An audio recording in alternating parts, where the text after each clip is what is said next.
With Easter right around the corner, who doesn't love a nice carb-filled feast with your family? I know I do. Speaking of carbs, we all love our potatoes.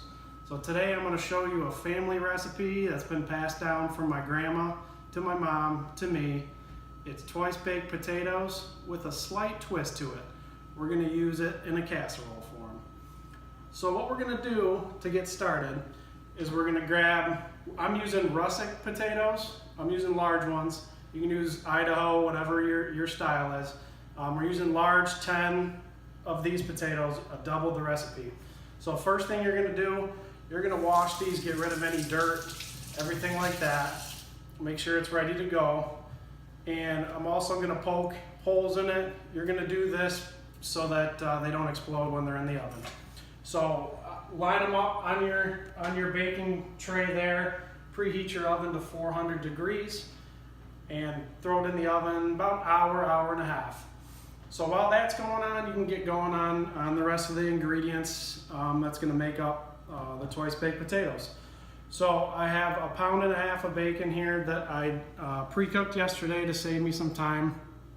Chop that up all nice and fine, get that ready to go. Get out your garlic powder, salt, pepper. I have cream cheese and sour cream mixture in here that you're going to use for on top. I also have cheddar cheese here that I'm going to use. For the bacon, you can also just go to the store, save time, grab a little bag of like Hormel or whatever your brand choice is. So once the potatoes are done cooking, make sure you poke them, make sure they're not hard on the inside. I am going to cut them in half just to make it a little bit easier.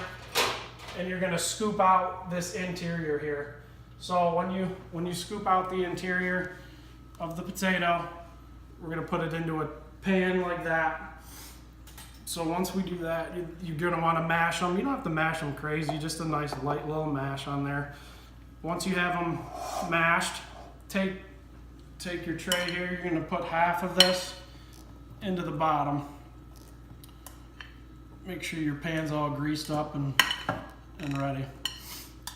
So we're going to spread this out across the bottom here so you have a nice good layer of potato. Then you're going to sprinkle on, just for taste, your salt. Then you're going to add on your pepper, garlic powder as well. This is all just for taste, so just kind of guesstimate. And half of the bacon here is going to be sprinkled on here as well. Then our mixture, take half of this, and that's going to go on top. So we're gonna layer this. So that's where casserole is going to come in here. So once you get all that down, spread that out across there, and you're going to throw your cheese on as well. About half of that too, so you can save the other half for the next layer. So you're going to repeat that, get the next layer on. Once that's done, preheat your oven, get it ready, 350 uncovered, 25 minutes. Once that's done in the oven, grab some green onion, chop that up, sprinkle it on top. And you're going to have your twice baked potato casserole. So now that I've shown you step by step how my family has made this recipe, get ready to make it for yourself. Grab your ingredients, shock your family's taste buds, enjoy a great Easter.